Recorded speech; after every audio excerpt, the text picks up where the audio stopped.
at time check 7:02. 7:02. So I'm going to start this meeting. This is our agenda for the regular meeting council held on May 27th. For those, there's none in attendance here in the gallery, but be aware that our meetings are recorded for public viewing, placed on a publicly available website. First of all, we will acknowledge that we have the honor and privilege to live, work, and play on the unceded First Nations lands of the Hattah territory. There is quorum, so if someone could approve the agenda. Motion to approve the agenda. Second. Thank you, Councillors Lewis and Copeland. Any additions, deletions? Perfect. Motion to adopt the minutes of May. I'm going to call the question first. All in favor? Right. Any opposed? That's carried. Go ahead. Thank you. Motion to adopt the minutes of May 13th, 2025 special council meeting at 7 p.m. Second. Thank you for that, Councillors Lewis and Janice. Questions, comments, errors, or omissions? Being none, all in favor? Any opposed? That's carried. Motion to adopt the minutes of the May 13th, 2025 12 p.m. special meeting council. Second. Thank you, Councillors Lewis and Janice.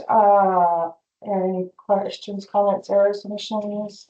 Seeing none, all in favor? Aye. Any opposed?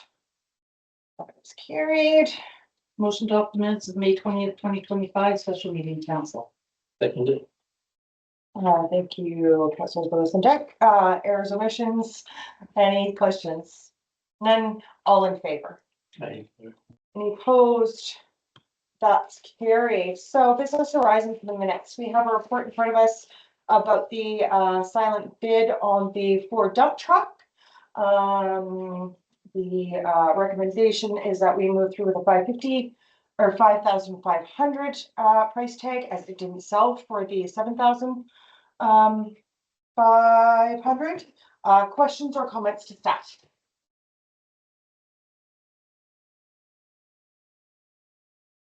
Councillor Janice, it looks like you want to. Well, if anything, I would just say, why don't we just put highest bid? That's a question through to the CAO. Is that something that's available to us? Thank you. Through the chair, absolutely. It's council's property to dispose of. Yeah. So we can have an upset price, or we can just do highest bid. Danger with highest bid, it could be $2. Mm-hmm. Yeah. So that said, do you want to put a minimum on it, or It does. Needs to go, right? I don't know. What does everybody think? questions, comments from council? Yeah, Councillor Lewis. We don't want to go too cheap. I mean, I remember the little Ford Ranger went for 500, which was too cheap. And that was because it was the highest bid. Okay, so we've been through that once before that you remember? Yep. Okay. Oh, Councillor Deck, did you have a comment on that? I'm happy with the recommendation.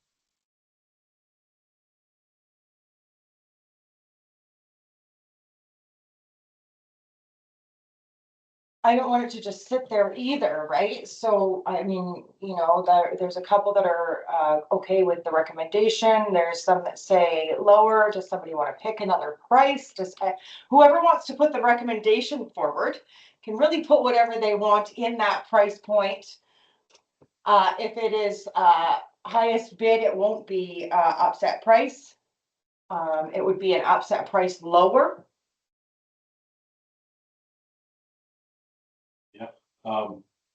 It's time to let it go. So I guess if we put it, I think we put it like a couple $1,000 price tag on it. Let people bid on it. That's reasonable, but you know, we've gotten its life out of it as far as use goes, right? I mean, since it's new, is that probably correct? Yeah. Fruit. Through staff? I don't recall. I did just look the other day too, and it's escaping me when we purchased it. I think it's a millennial.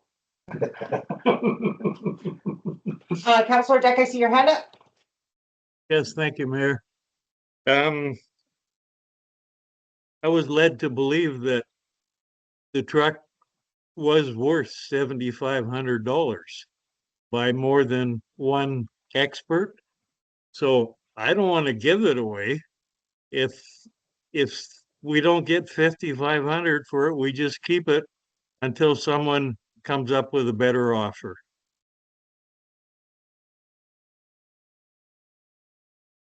Okay, so I'm open for any kind of recommendation for anybody.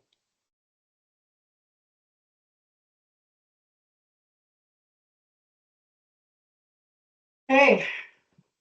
Recommend that the village advertise a 1997 Ford dump truck for sale for an upset price of 5,500 through a sealed bid process available to the public and closing date of June 20th, 25. Second, Okay, discussion. I had a question through to staff about that, so that would then come back to us again. Not if it didn't sell, that would come back to us again, not in the June, but probably the July meeting. Thank you, Mayor. Yes, that's correct. Does the other question I had was, I mean, it's just a vehicle, but is that taking up how much room is that? Is that room that you need for your summer season through, if I may, through the Public Works? Or to you? Thank you, Chair. Yes, you may to Public Works. We'll get by with it being in the yard where it is now. I do want to get on some other projects within our public works that we have capital money to spend in there for some covered area, but we can make room to get by. Other questions or comments from anybody? Councillor Copeland? They're covered. Is there any chance of just reusing it for something else? I don't know, maybe. Then I would put that through to you guys. I think in the original report, it wasn't something that was useful in the fleet, but through to whoever. Just as in repurposing the truck for like a daily uses within the public works. I believe it's just more insurance costs, more things. We have one good dump truck. I think that is more than suffice on what we need to do within public works. I don't see us really needing to run, in my opinion, two dump trucks. Okay, thanks. Councillor Copeland. And just to bring you up to speed, it is advertised. Fully That's through to staff. It was advertised. Where was it? depreciated. Amortized. Yes, fully depreciated. Perfect. Anything else from anybody?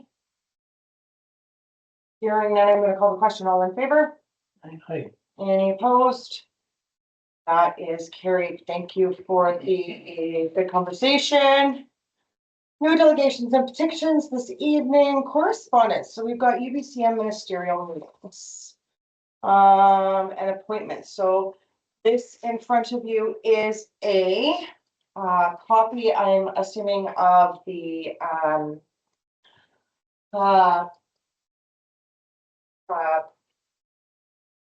Procedures. presentation that was put on by the minister that the CAO attended. Thank you. Sorry, I'm kind of fumbling with that. I will, if it's okay, hand that to you. Yeah, absolutely. Thank you, Mayor.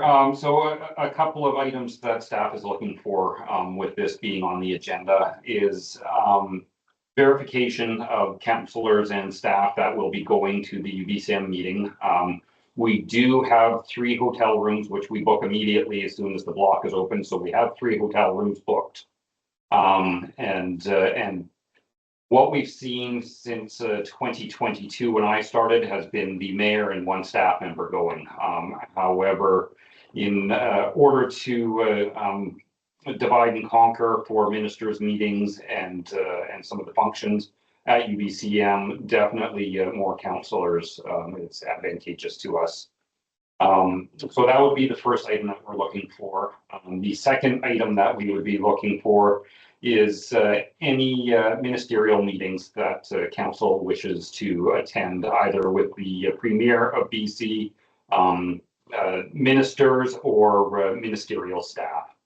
And for the premier, it's July 2nd as the last date that we can request a meeting. And I do believe it's the end of July into August for the ministers and staff meetings. And obviously topics.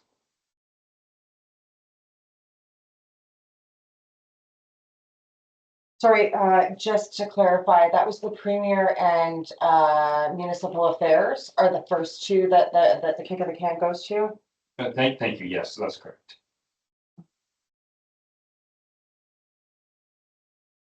Okay.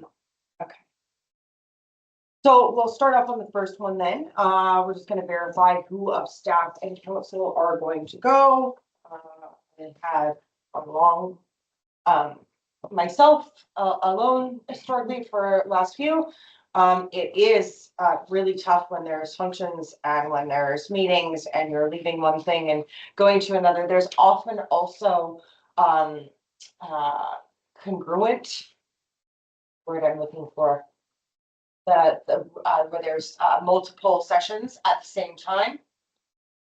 So not congruent, it is, I can't remember the word I'm looking for, but they have different sessions at the same time in different buildings at different places. Concurrent. Thank you so much for that. Congruent. I appreciate that. Concurrent sessions. Yeah, so it's often leaving one where you're getting really good information to go to a minister's meeting or, you know, because the minister's meetings are really what you're there for. From staff's perspective, is who do you think that is going to go, yourself or the WCA, or one or the other? Or both. We've spoken about it. We're both available. If it's only one councillor or the mayor, you know, we do have 3 rooms, and we now have staff that can watch the office. So dependent on council's decisions. Perfect. One or both. Okay. And then for council availability, that is from September 2nd, 22nd to 26th. It is in Victoria, I believe, this year. Anyone available to go? 22nd to the 26th of September. Count through. Thank you for that. I could try working on it, but it means trying to convince someone to babysit. 4 days, 5 days. It's on the island. You're working? Right. So, and normally we get to come back on the 26th and we get to leave on the 22nd to drive to Victoria. Yes. If there's any earlier meetings on the Monday, I could take them. That wouldn't be a big deal. I could do that for 1 or 2, right? Like for, you know, what if it was first thing. They usually don't book you first thing Monday morning, but I mean, never say never. It's whenever the ministers are available. Yeah. Right, so. Okay, so we have a working counselor, so out. Myself, I will attend. So that's me confirmed.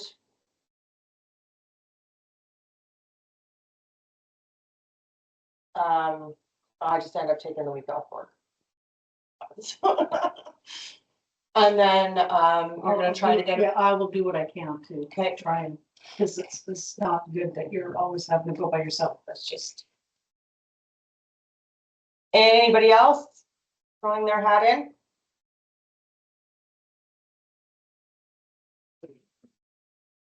You need more information.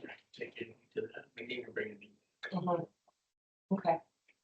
Up to you. Okay, so let's put, I'll connect with you after this meeting. Yeah, for sure. We'll put a possible on Councillor Lewis. I'll connect with Councillor Copeland. Maybe we could come in both and have a little sit down with your CAO. That would probably be best. Or yeah, the best thing to do. Okay, so for the premier, I see that you have included in this subject matter that we had from the premier last time, or no, municipal affairs. We've only ever seen the premier once. In my entirety of going to UBCM. Premiers, meetings are, for the most part, quite high level. This is high level as well, the municipal affairs one, the major like legislation changes and things like that. That's what's been included in the report here. But when we saw the premier, it was for, I believe we plugged the road, having one contractor for doing maintenance while there's switchovers of people who are the companies who are working on the road, which leads to gaps. So I know that was in there. We also went for, Was it lot 501? it was lot 501, yeah, because, and the premier actually took a personal interest in that and was very interested in what we were planning on doing because it was a multi-ministerial, we wanted a multi-ministerial meeting. And then I think that was it. Pretty sure that was it for that year. So those kinds of things, these are still happening. Lot 501 is still an issue. The road is still an issue, as we saw from when they started to work on it again this year. But I think probably that 501 is the major one. They still have not. Oh, and the slope hazard, because that was another multi-ministerial one. So we could go to the premier about that, about not granting or not pressing his cabinet or his ministers to hold those multi-ministerial meetings and try to hold his ministers' feet to the fire. That might be a topic we might want to consider. I'm open to others. The bill gets grease.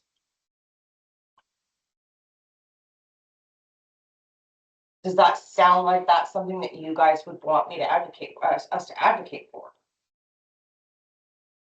Is to actually have your ministers have multi-ministerial meetings with especially the smallest community in BC that has huge capacity issues and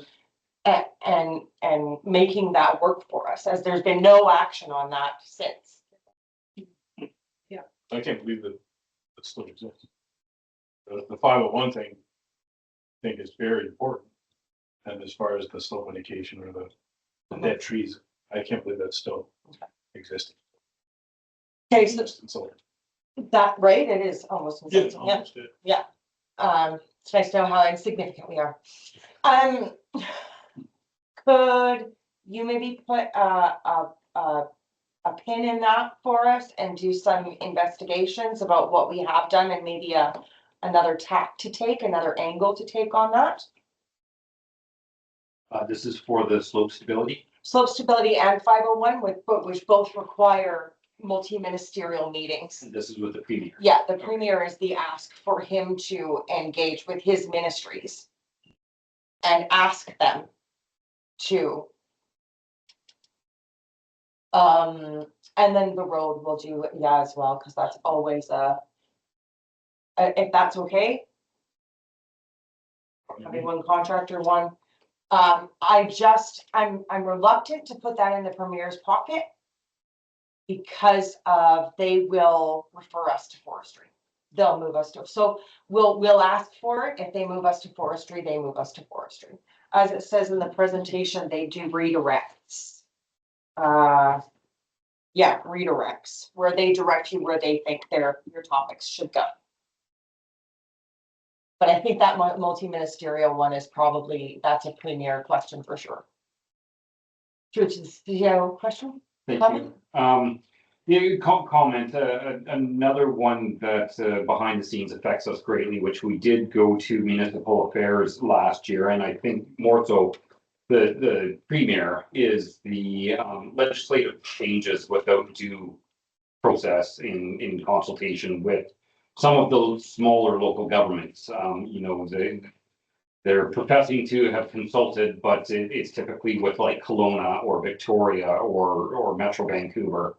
and not some of the smaller communities that are actually affecting these legislative changes. So that was topic 3 on the background that you gave us that we had a confirmed municipal affairs meeting last year. Correct. So, absolutely. And I think, isn't there more legislation that they just released this year? Looking at 44? that was the housing. Oh, that was housing. That was part of it.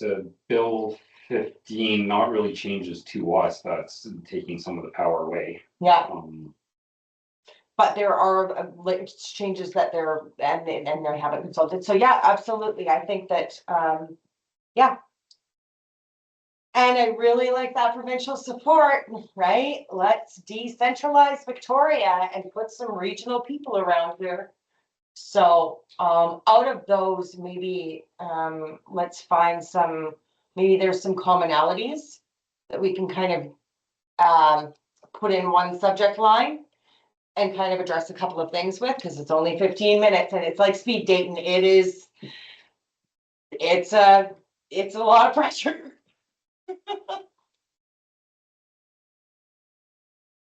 Or if you think that one of those fits best under municipal affairs, because they're both the ones that we have to do first. So if you could do some digging and some researching and see where best those fit, Dale, then that would be great. So, effective legislative changes, the road, one contractor, for the entirety while other companies are working. A 501 and slope having multi-ministerial meetings, and then the local support.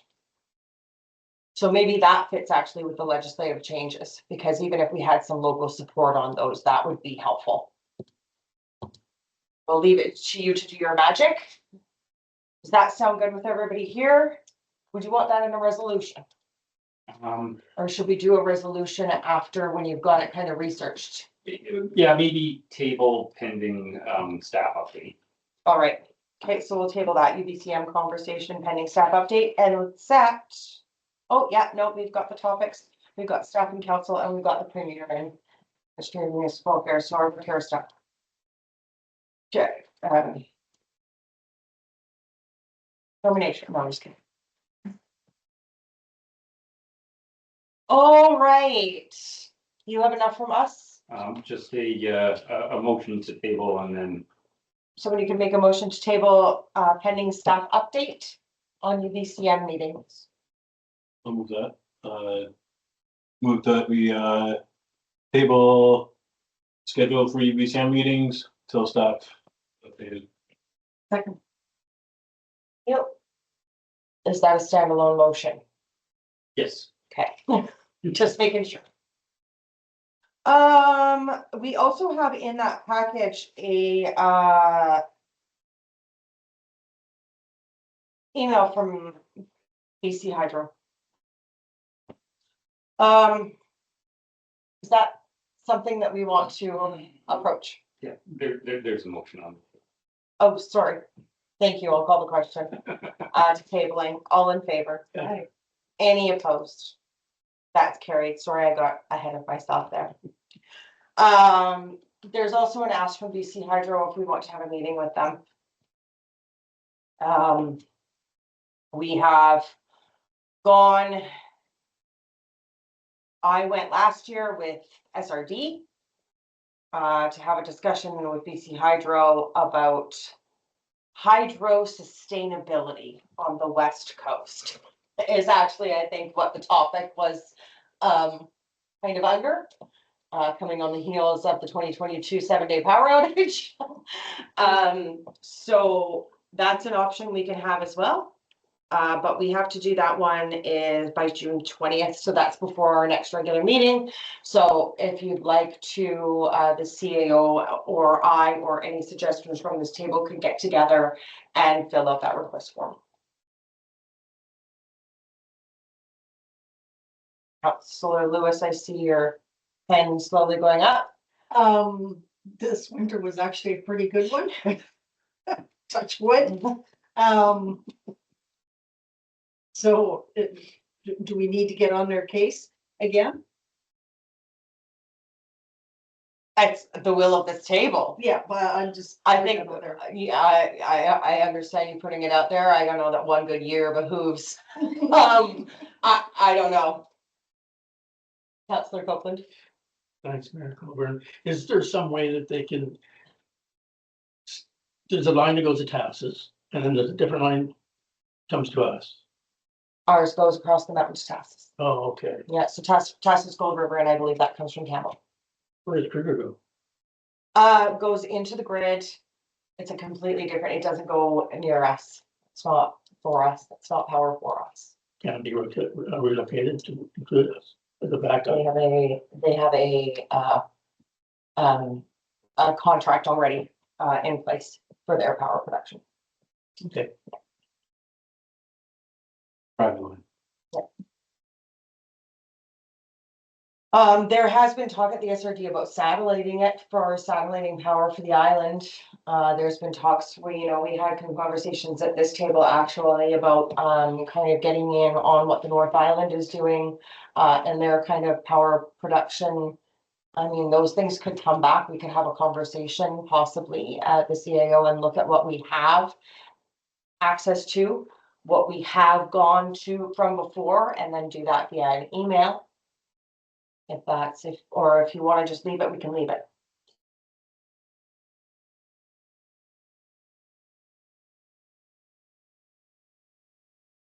Going once, Something should be done. request a meeting? Okay. Oh. Okay, so that, who wants us to have a meeting with Hydro? Hands up. Okay, so we're gonna do that. We're gonna go request a meeting with Hydro. Do we have permission for the CAO and I to get together, knock around some ideas of what just the past, the history? And maybe a little bit of what's going on. I think I could probably do some digging and see what's going on with that North Island power situation. I could do a little bit of research on that and then come back to you guys with the topic list via email. Does that work? Is that something that you could help me with? Just bringing me back to the email so I have the contact so I can reach out? Yes, absolutely. Okay. So let's do that then. Do you want that in a resolution that we're requesting a meeting with BC Hydro? Yes. Topics forthcoming after the CAO and the mayor meet? Yes. So moved. So that Village of Zeballos Council request a meeting, BC Hydro for 2025 UBCM.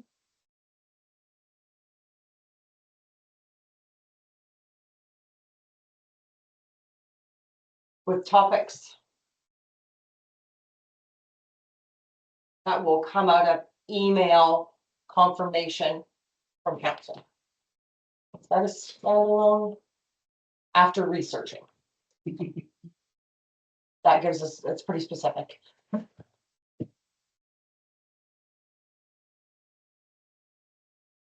So that was, I moved and Councillor Lewis seconded. Yes, and what I have is that the Village of Zeballos requests a meeting with BC Hydro for the 2025 UBCM with topics that will come from council email research. Perfect. Before June 20th. Thank you for that, folks. Appreciate that. All in favor? Any opposed? Carried. Conservation Uni. Course we didn't do. We can do forestry at a different time. Yes. Can we do it here? Up to council's will, we still have time for these meetings, so We still have time for the other ones. yes. So and it's gonna be tabled anyways, so we'll bring that back at that meeting. We'll have that conversation. Everybody will have had a chance to read that lovely long appointment book that the CAO graced us with on Friday via email. And I'll have a look in my UBCM bucket, my lists to see maybe there's some loose threads that still need to be picked up. BC Hydro invitation, that's done. Okay, 6.3 UBCM Strategic Priority Fund. You have in front of you the potential grant funding that is outlined, that staff has worked with McElhaney on an estimate remediating 501. As the report says, there's some technical specifications coming. We can apply under the capital infrastructure stream or the capacity building stream for 2 applications. So, through to council, the program guidelines are in front of you.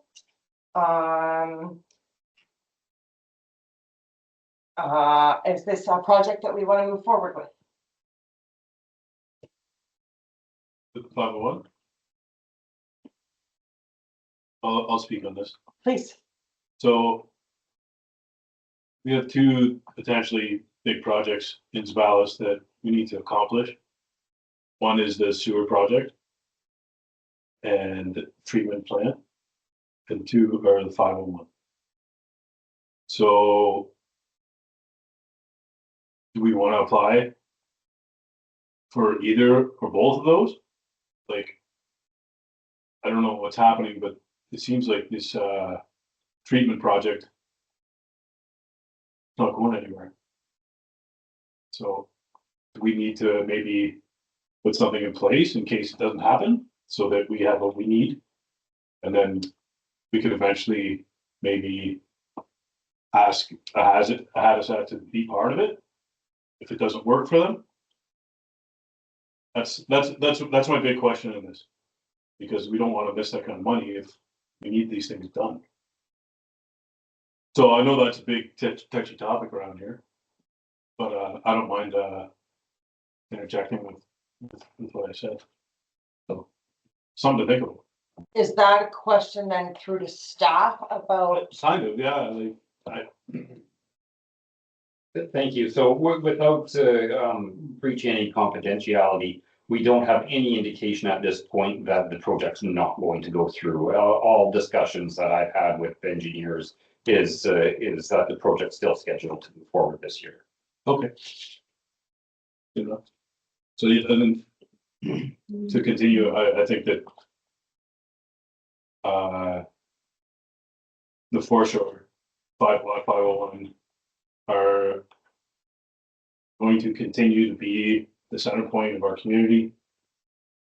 I think there's a lot that could happen there that could change the face of Zeballos and make it welcoming and make it feel good and make it so it's not sinking. Okay. Thank you for that. Other questions or comments from council?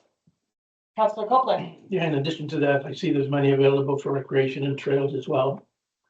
I wonder if that's worth filling the gap to get some more money for trails.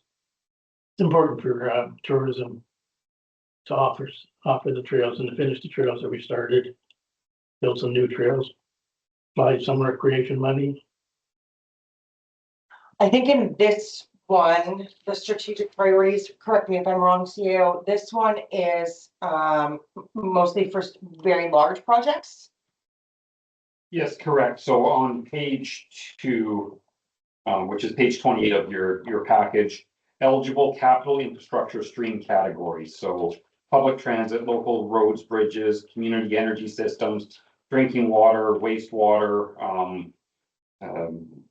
rail line, which I don't think we will have out here, broadband connectivity, brownfield redevelopment, which lot 501 would be, resilience, lot 501 would be, tourism infrastructure, lot 501 would be, and you could loosely base trails on tourism infrastructure.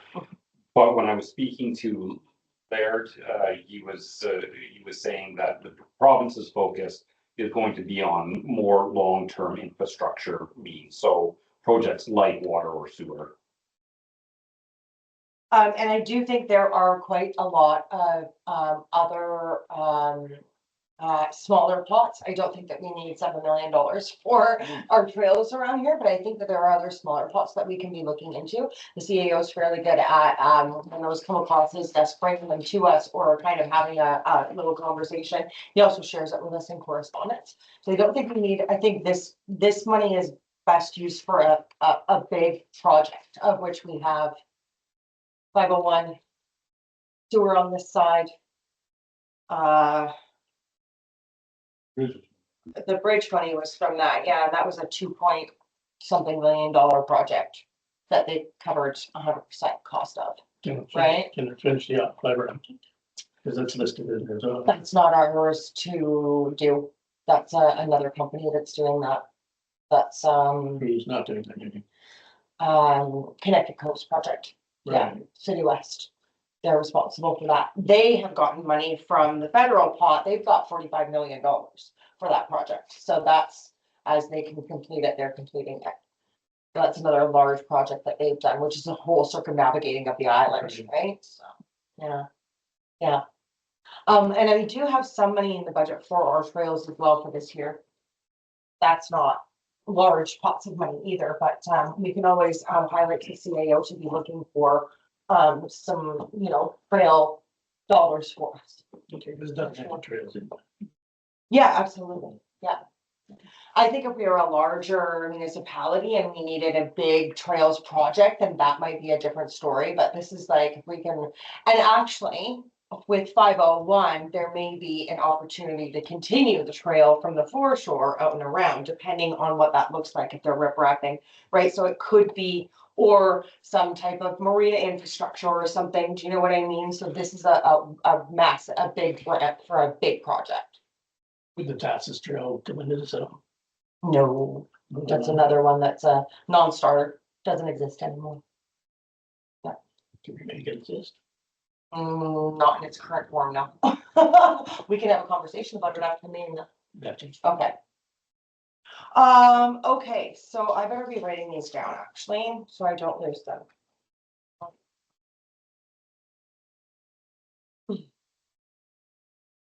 And. Okay, so. Back to the strategic priorities fund and the application. I know that, is there any other questions from council? I know that there's an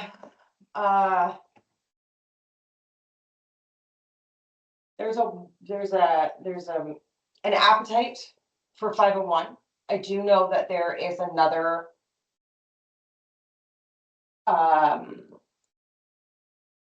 funding another funding stream that we're going to be talking about next, which is the disaster resiliency and innovation. Either one of those I think are absolutely great from 501. I think probably the strategic priorities would be best for this side sewer, and then the disaster innovation funding for the 501. However, I'm extremely conscious of what's going to happen this year. When do, this is a question through to staff, when do they make the announcements about securing the funding, and how much time will it take to put together a proposal or a grant application if we were to do, let's say 501 simply? Thank you. Depending on which grant stream we're going through, we have lots of time for the strategic priorities. That's end of September for application date. The disaster reduction innovation funding is a lot shorter time frame. That's the end of June. Okay. However, we've already got McElhaney working on a technical paper to support an application.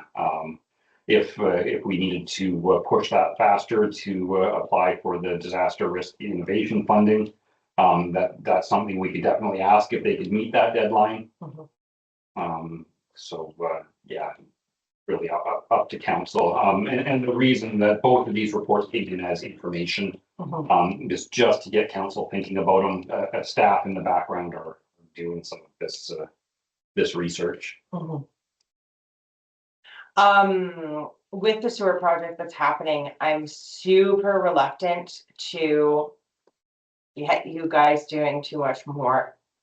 The strategic priorities fund is what we got the bridge with. As we were talking about before the meeting, there was a huge gap. So between bridge build and here, till they've offered it again. So that timeline makes me nervous. I really think that while we're doing on that sewer project, we should be working on the sewer over here. I know that there are failing systems and that people are building new systems all the time. And as properties are selling and they're realizing what kind of shape they're in, there really is a need for sewer on this side. And if they have the capacity on that side, when they're doing the project to fulfill this side, then we could be doing it in tandem and maybe, you know, getting some more bang for our buck. I just want to put that out there. And then maybe work on the disaster resiliency for lot 501. But I'm also know like having so many grants and then didn't we say we were gonna stop? So it's funny that staff, I'm encouraged that staff is bringing them here because I don't think they would bring them, staff would bring these here if they didn't have the capacity. Is that correct? Thank you. Yeah, it's not so much about, it is about capacity. But these projects are important enough, you know, highlighted on our top 5 priorities. And the funding is at an amount, I don't think we can turn a blind eye to them based just on the capacity that we have right now. These are unique opportunities for the village to try and harness. So, we all want lot 501 done. Should we go through the strategic priorities grant? This is as you said, an undeniable amount of money. Or should we work through that with the disaster resiliency and innovation funding program? Through to the CEO has comments, please. Thank you. Thank you. I know we're not on that report yet, but they're so. And that's fine. I think with council's leave, now that we have some more technical information from Maquinna, is that staff arrange a meeting with the Laird McLaughlin, who was a key contact for the Strategic Priorities Fund, and look at the availability of Strategic Priorities Fund. In the meantime, continue to have Maquinna work on lot 501, which can be shelf ready for the disaster risk innovation, and then come back to council with some firmer recommendations. Okay. Just based on what I've heard tonight, it sounds like both want to be done. So it's a matter of which one fits which. And I do believe typically with these, it's quite a long assessment period. So either way, I don't think we'd be looking at actually physically starting the project till 2026. Thank you for that. I appreciate that. And I know that the build for, that their other projects are moving along quite a lot quicker. So, also one thing that I would kind of put out there is this is the beauty of having the feasibility study done for the sewer project for this side. And the beauty of having this feasibility study done for 501. So when we're talking about those feasibility studies coming up, this is the reason that we would be allowed to apply for these possibly is doing that pre-work before. I just want to highlight that to council because it seems such a shame to put money out for feasibility studies. That word just gets me, it grinds my spine. But that's why we do it, is because then it makes them shelf ready so that we get these big pots of money that are announced, we can actually access them. So I just wanted to kind of put that out there. So is that what CAO said? Is that, are we nodding our heads? Is that an agreement that he's going to do some more research and look ahead and see where these projects fit in what category and how they would best serve the people? All right. You don't need a resolution on that, then that's just a staff action. Perfect. Do we still want to have a conversation then about the disaster resiliency and innovation funding program? So that, folks, is on page 58. 110. Please say hi to Laird for me when you do that. Laird is our contact at the ministry who got the bridge. He walked us through getting that bridge funding done. He's the guy. Yeah. He's actually one of the people that, we were talking about tourism kind of, and that was yeah, you can do that. You put platforms in, put some, yeah, you can do that. So, yeah. Okay, so on to page 58 of, 110, the Disaster Resiliency and Innovation Funding Program.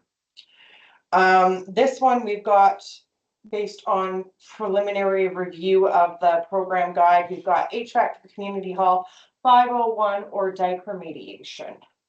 Those are the projects that staff has highlighted that may be eligible. Was there something? Okay, thank you for that, CAO Nelson Smith. Thank you. Just today I received an email from the Protective Services Manager, Koopman, looking to see if we would be interested in doing a regional grant application to this disaster risk innovation. If that is something that council chooses to do, he did mention that Gold River is also working on an HVAC system. And Tassus has some flood mitigation going. So this would be under more of a capacity lens, is that then Strathcona Regional District would take the lead on these projects by doing it in a regional application. Okay, so just making it super clear. So in the last conversation, did we ask about which 501 would fit better under, and it is included in this. So would that take us out of a regional application because that's quite a large application? I just want to be clear. Yes, if we are to apply for lot 501, then that would take us out of the regional application. Okay, so we still need more information before we do that. Based on what I heard from council in the last subject is, we're going to have Matt Mahaney prepare a technical paper for an application, assuming that strategic priorities fund is not going to fit, and then we'll do it under this drip.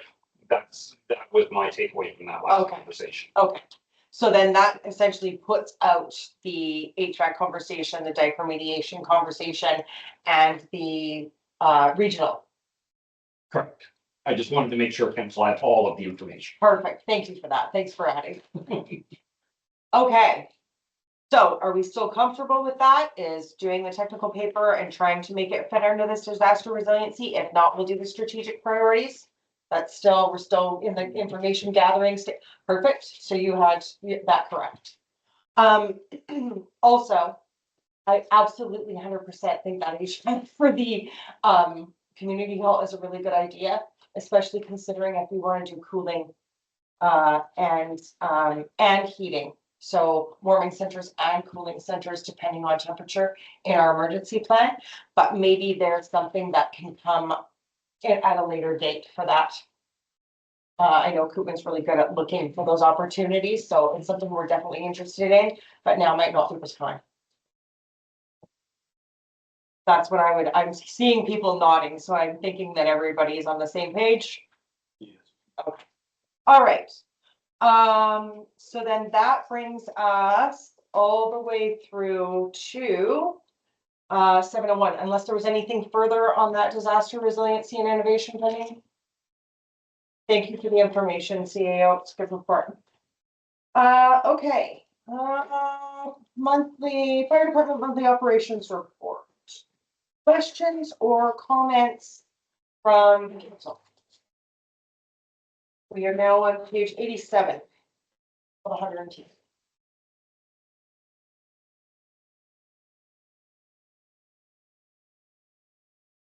We're good on that one. I had one, maintenance and inventory. Visit from SRD communications team. Tested the new remote communication system. Was there training on that? Had it already been done? Why is it new in quotations? I will defer to our public works foreman who may know more about this. I think that's referring to the new Roy radio, which is like a regional radio that is now set up between all of these communities basically within the SRD. Although I know they did give us a little bit of training with it, with the guys over here and did some testing and stuff like that. So Okay, perfect. Thank you for That's that. the radio over in there, is it? Okay, nothing else on that one, so we'll move forward to the Public Works Monthly Operations Report. Questions or comments?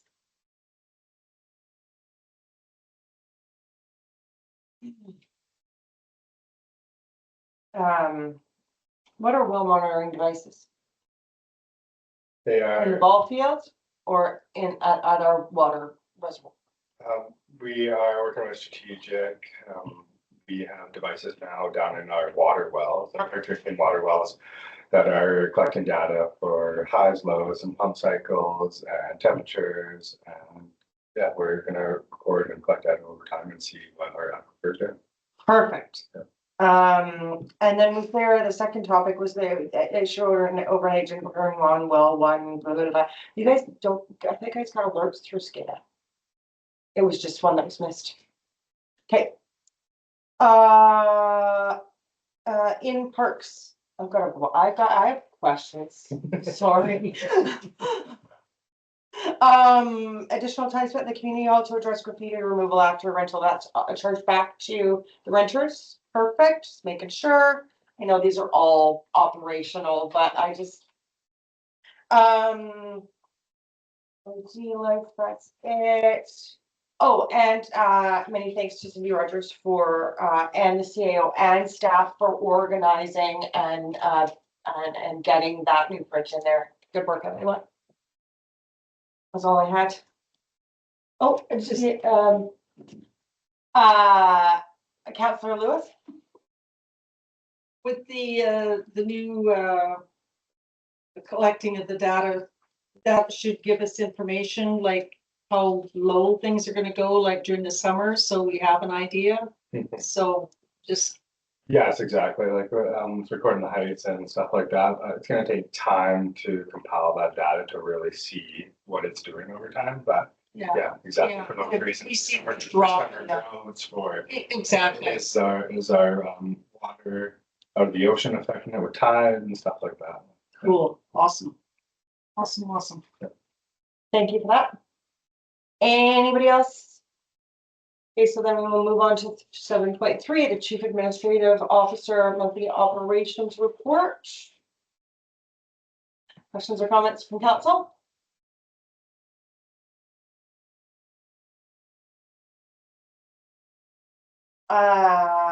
Administration, preparation of tax notices. Other municipalities for BC assessment, to match BC assessment. What does that mean? Working with other municipalities on proper software updates? Is that the Muniware? Thank you, Mayor. There was a glitch in the system, and so through our local government contacts, other municipalities that are using Muniware, we were able to connect with and go, okay, this is a new program for us. How do we access this information or set up this platform? Or and so our deputy Janice was able to work with several other communities in making sure that our system was where it needed to be. Amazing. These are the opportunities that you need to use your network and to build that network up with your people. Absolutely. Thank you for that. Nope, I'm gonna leave that.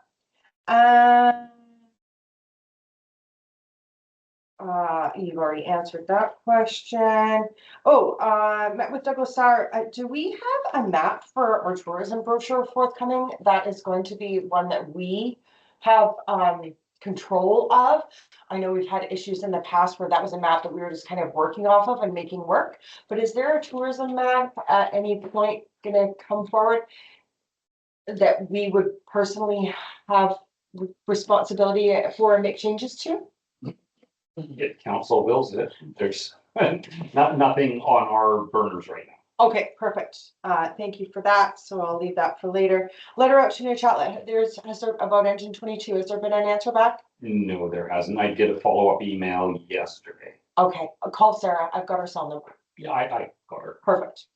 Because that's the only way I got a hold of her was to call. So, LED lights in the, nope, that's fine. Port McNeil RCMP, you're working on an introductory meeting, an introductory date to meet with the sergeant? Yes, actually, after I wrote this report, there was a contingent of 7 RCMP officers, including the new sergeant, came to the office.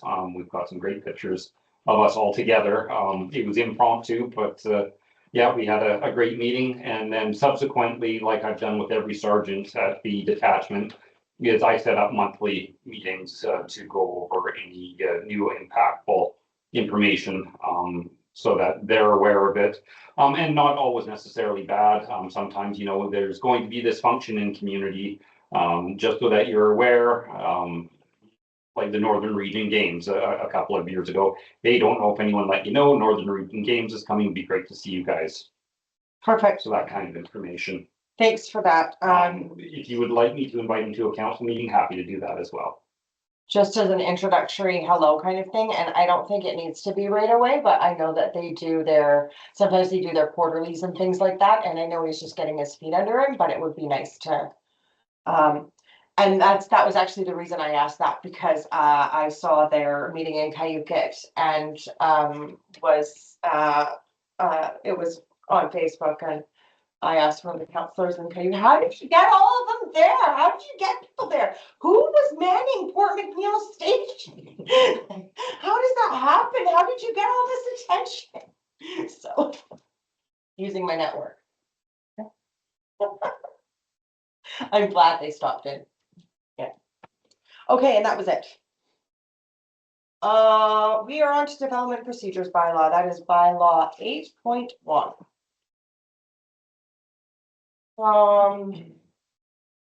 This is a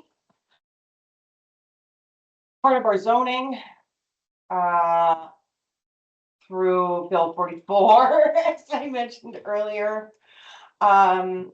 In this, it says that our prior OCP somewhat adhered to the Government Act, and that there was an amendment for development permit application procedures, but that was rescinded, and that is the reason we have this in front of us today. Thank you, Mayor. A little more than that is any municipality that has an official community plan or a zoning bylaw, and even our setback bylaw was a zoning bylaw, is required by regulation to have a method for residents to request changes to those bylaws. And also for, now that we have zoning, availability for development permits, development variance permits, and temporary use permits, which we highlight in our new official community plan. So the only way we sort of covered that with the old OCP was it gave a process for development permits, but not on requesting changes to the bylaw. Thank you for that. All right. So, we are, and we're going to review this every 5 years. Everybody's had a chance to go through it. Is there any questions or comments?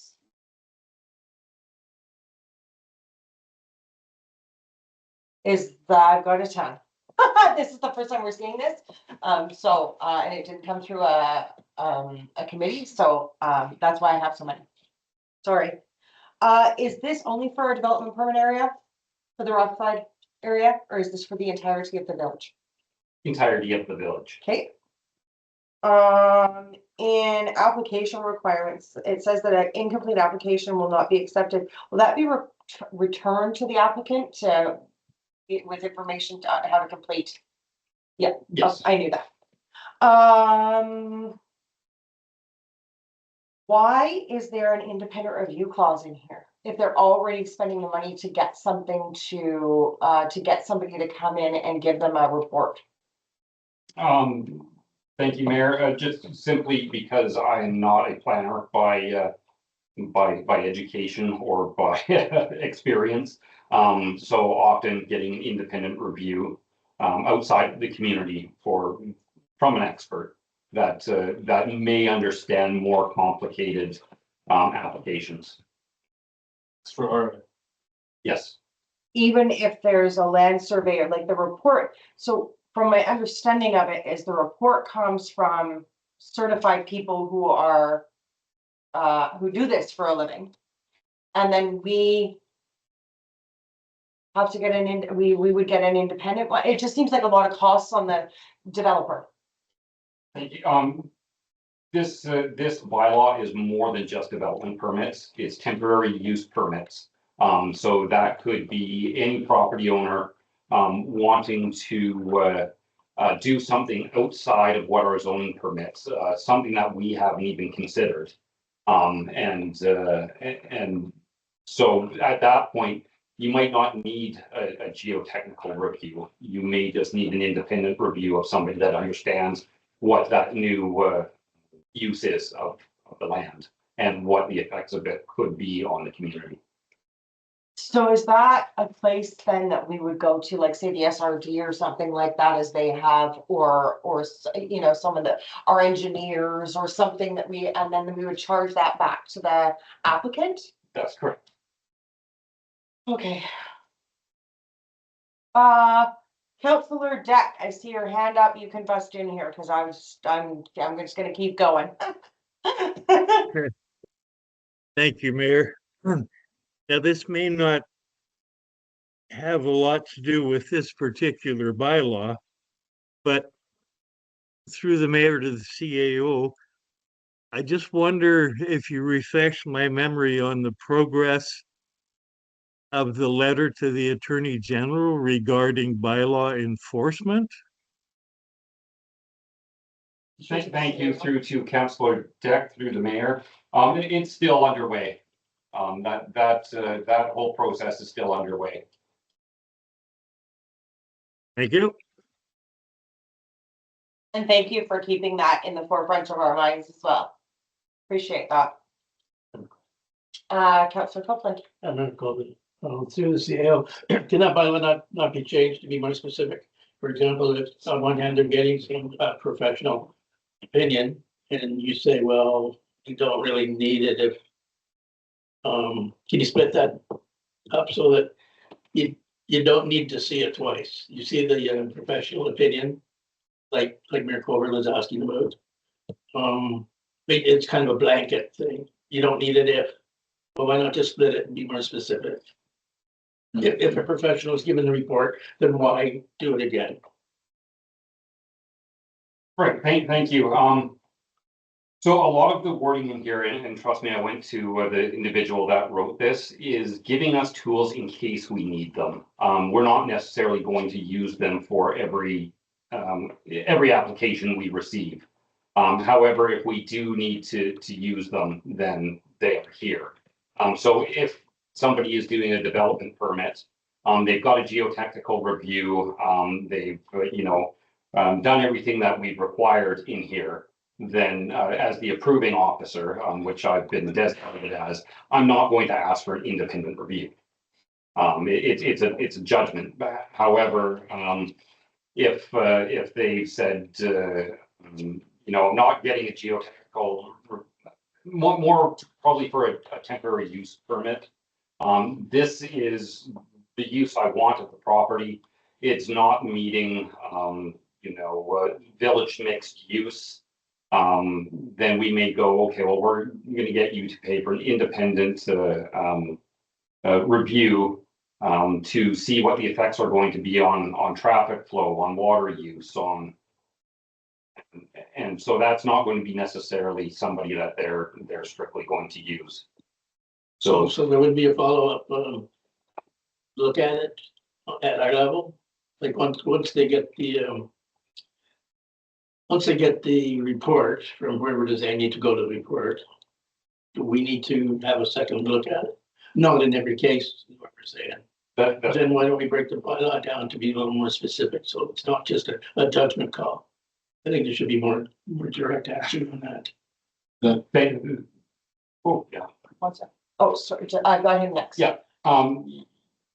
Yeah, you can't account for everything in every bylaw. This is something I've learned through writing bylaws, is you have to give yourself some room to move.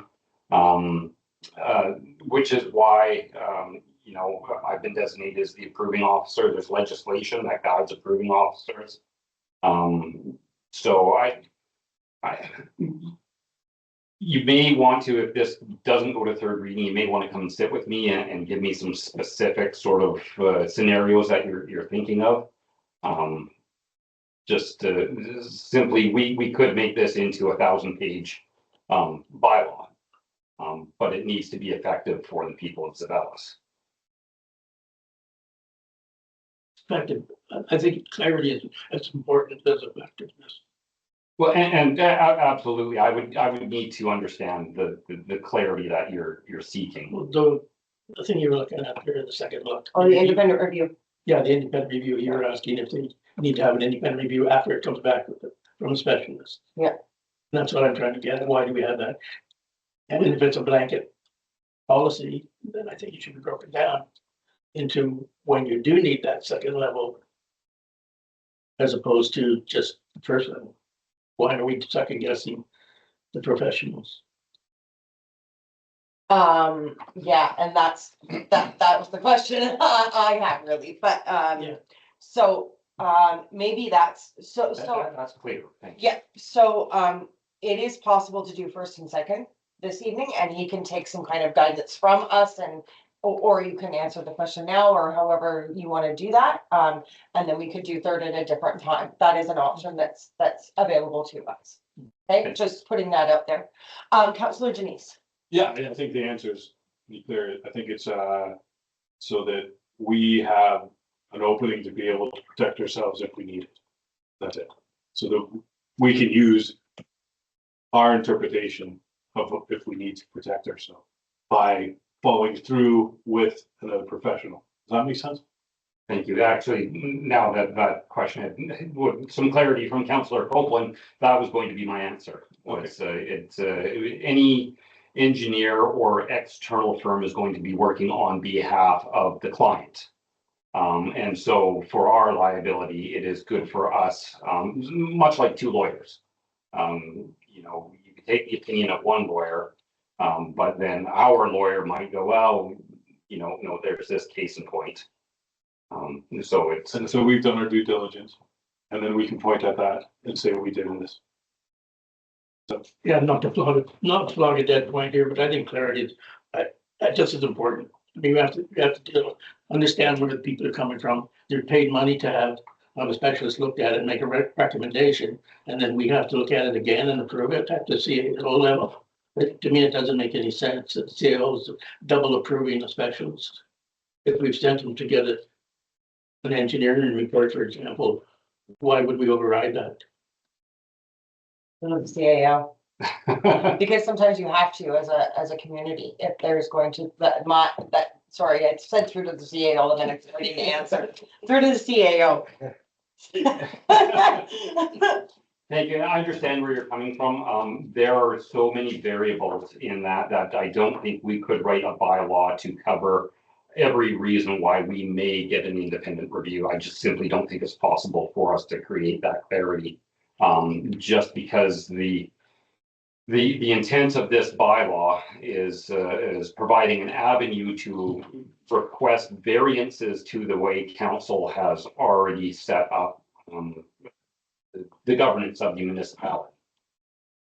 So that's the basis of this bylaw is we set up the municipality, this is how we want it governed, and then somebody's going to come along and say, well, yeah, but I want to change to that governance.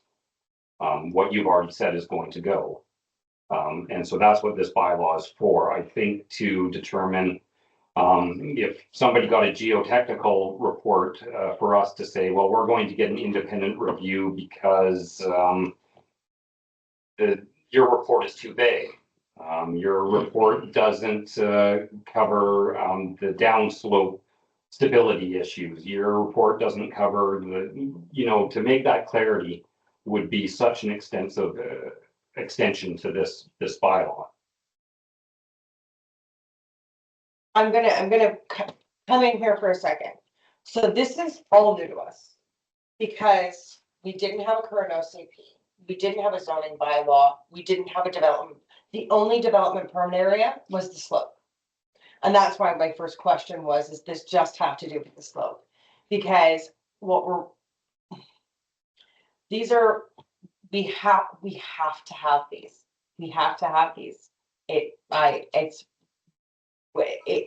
To cover off, say there was a property in town that wanted to change from mixed use.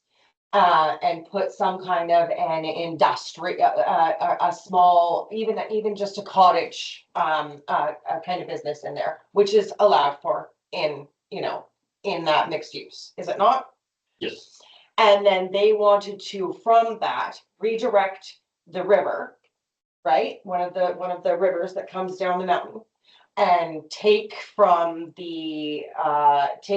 what goes into, bypass what went into what outflows through the river. In one of our culverts, say by the bridge or something like that, say a building around where Councillor Denise lives or something like that, and they wanted to put some kind of water wheel, some kind of project in there that directly affected like the runoff. And then the runoff didn't flow properly and it built back up on that and then redistributed to other properties around. These are the situations that we're trying to kind of amend, right? That we're trying to look out for. Am I not? Kind of? I mean, that would be one scenario Right? in so So- many that. so that's one. And then, of course, like the CAO was saying, there's another one where they want to take it out of mixed use and use something completely different that it's not made for. So a temporary use permit. They want to use it for something that it's not zoned for. So that would be another one. Then, so do you see where I'm going? That all of those stipulations would be really hard to lay out in word form. There's so many, the possibilities are endless. People can do all sorts of things with their property. As we're trying to have it not affect the village infrastructure and the properties around it, is essentially what we're doing. If we tell them to go get an engineering report. And they come back with the engineering report, We can require a second review. okay, Not in every instance, but, right? that's what I'm thinking should be made clear, but know. I Yes, Councilor James. It'll probably never happen. Right, it probably won't. Honestly, it'll probably never happen. Yeah. But if you have to deal with somebody who's incorrigible and unreasonable, then you have to have a way to do it. So that's why it's inserted. That's my depiction of it. Does that sound? Does that make it better for you? I'm taking back to the original question that the mayor had, why the devil look at it? Mhm. That's all. That's clear enough, thank you. I have a lot of questions on this. The next one I have, and the reason I have so many questions on this is because it's new to us and I'm not familiar with any of these kinds of things. Where did you get this from? This is a template development permit bylaw. Same one used in Port McNeil, same one used, I do believe in Cassis, Gold River, Sayward. Okay. Okay, that's what I was wondering is if it was small municipality Yeah. kind of geared.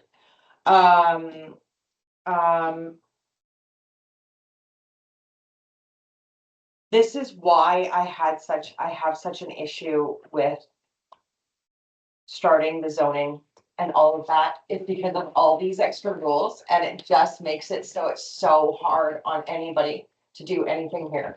Where it's really been really easy to build, to do something, as long as you're not in the Talus Slope area, you're fine. Just, be reasonable. There's a board of variance if somebody complains, done, right? And I think that that's really hard to get down for me. DAO. Thank you. I think just for clarity, Board of Variance is often misinterpreted as development variance. Board of Variance is strictly only hardship, period. Yes. So development variance would be somebody that wants to build within the 5-foot setback. or build a fence on the corner that obstructs vision. That would be development variance, and so a lot of the things that I think you're referring to, would be covered under this, where in the past, there was a misconception that it was Board of Variance that dealt with those issues. I think because we've asked Board of Variance to comment on those kind of setback issues. Porches and boardwalks being built in front of people's houses on Maquinna. We've asked, those were Board of Variance questions that we asked the Board of Variance to look at. So that's why. I think probably it has been a misunderstanding. But those were historically the things that we asked them to do. Right. Yeah. Okay. The security option, so on page 98, a security deposit will be a revocable letter of credit or other form satisfactory to a village officer. Are there options? Is that something that you can list in there? What kind of things would be satisfactory? Certified check, cash deposit that we hold. Okay. Yeah, I'm wanting to make it as clear as possible for people. That's another reason why I asked, like, why in what case we would have to do the independent review. Maybe if we could put that in the what's it called? The definitions or something like that. We add options. That would be okay for people. Application, abandonment, withdrawal, or extension. Item 10, an application that's inactive for a period of 6 months is deemed to be abandoned and will be closed. I really think we should be giving people longer lead times, especially where we are with access, with winter, with all of those kinds of things. Even if it would be like 8 months, because our windows here are quite short sometimes for building and for doing things. That's just a suggestion. It's neither here nor there. It's just CAO. Yes, this is only for the application. This isn't for the actual work. Okay. This is just for the application. So we've got 40% of our homes are empty and people don't live here. They're only here for the summer. You know what I mean? I think it's in this area. When we're rural and remote, we kind of got to work with people a little more. That was the only thing I was going to say. Councilor Janice. I think it's open to interpretation though. An application that is inactive. Like, what does that mean? An active application could be somebody saying, I'm still working on this. Like going to the office and saying, I'm underway. That means it's active. Yeah. So it's up to the person to be able to do that. It doesn't mean that they have to prove anything. They just have to be active, right? Follow me? Oh, I 100% do. And it is all interpretation. And that's why I'm trying to make it really clear that we're trying to work with people because this is really new. And I think further to that, an application that is inactive for a period of 6 months is deemed to be abandoned and will be closed. That would probably be somebody from the village reaching out and saying, hey, what's happening here? Is that? It's not like, okay, it's September 14th, you're done, see you later. You know, it's like, I'm assuming especially here that we're gonna work with people. It's not like open and shut kind of, so. Absolutely. Yeah. Okay. Okay. Okay. But I agree, interpretation's everything, right? Yeah, right. And so I just, yeah. CAO. Thank you. I think also, and this isn't to do with this bylaw, it's about bylaws in general. Bylaws in general are a little more bare bones than what it sounds like council is wanting. What comes after that, what is more the skin and the muscle on this bare bones, it would be policies or procedures. How do we enact these bylaws? So much like our bylaw enforcement policy, which is a policy, it tells us how we're going to enforce our bylaws. So it doesn't doesn't say that within the bylaw. So, you know, if we're looking for greater specification on how this is going to be implemented, then there would be a development of a policy or a procedure. For this development For- bylaw. Yeah. How is staff going to enact this? Okay, And that's a policy, is how is this enacted? okay, It's through policy. okay. So the Maybe bottom, that's where this conversation needs to happen then. Yeah. yeah, because a bylaw is just more the black and the white. Mm-hmm. Okay. Yeah, you know me and policies and bylaws, right? Because things have been so, there's been so much, granted, right? And people really just use common sense, and I know common sense isn't so common sometimes anymore.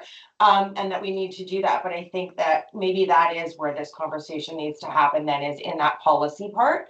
And how we give people some lenience and try to work with them, and because of our area, our geography, our capacity to get professional help for, you know, services provision, all of those kinds of things, right? So maybe that is where this needs to go. And the last one, notices to owners and tenants. The development notice sign must be installed. So we're asking them to get a professionally designed sign as well when they want to do development on their property. I just think that seems a little excessive for this village. But I'm wondering why. The question was why. Thank you. And I did ask that question of our planner through Maquinna. Mhm. I said, this is Zeballos, like, do we really need to have a sign? He said, yeah, unfortunately, it's part of the Local Government Act. I just cannot believe that like this far out and in like that these are requirements of people. This is ridiculous. I just, what are they doing? Why do they do stuff like that? Ugh. Okay, that was the last question I had. I just, you know, when we put all those bylaws together, we try to like make it as simple and easy on people as possible. This is not simple and easy at all. It adds a lot more layers to it, and I know it's a protection to the village, but it adds so many more requirements that when we're trying to ask people to live here and stay here, it does add another level of why bother? Why not go somewhere else? I know, yeah.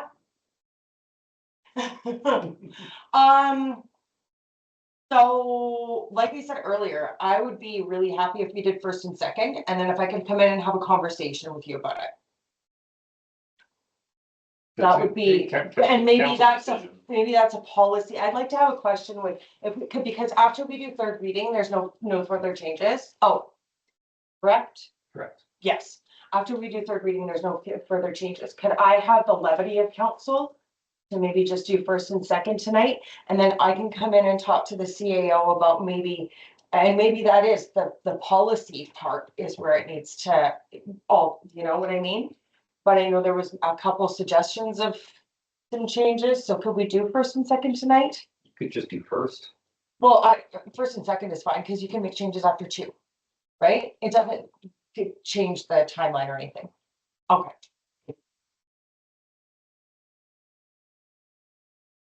I would make the motion to do first and second reading. I say, Was that a second? I will second that. Thank you, Councillor Deck. And then, yeah, I'll make an appointment and come in and have a conversation with you. Maybe I'll include Councillor Copeland. Yeah. Any further questions? That was a lot. Sorry, guys. All in favor? Aye. Any opposed? It's carried. All right, where are we at? No new business here and camera. Motion for council go in camera under section 91D, the security of the property of the municipality. Perfect. Thank you. Questions, comments? Hearing none, all in favor? Opposed? That's carried. There's no public questions, no rise or report, so take an adjourn. Motion to adjourn. Second. All in favor? Aye. Any opposed? That's carried.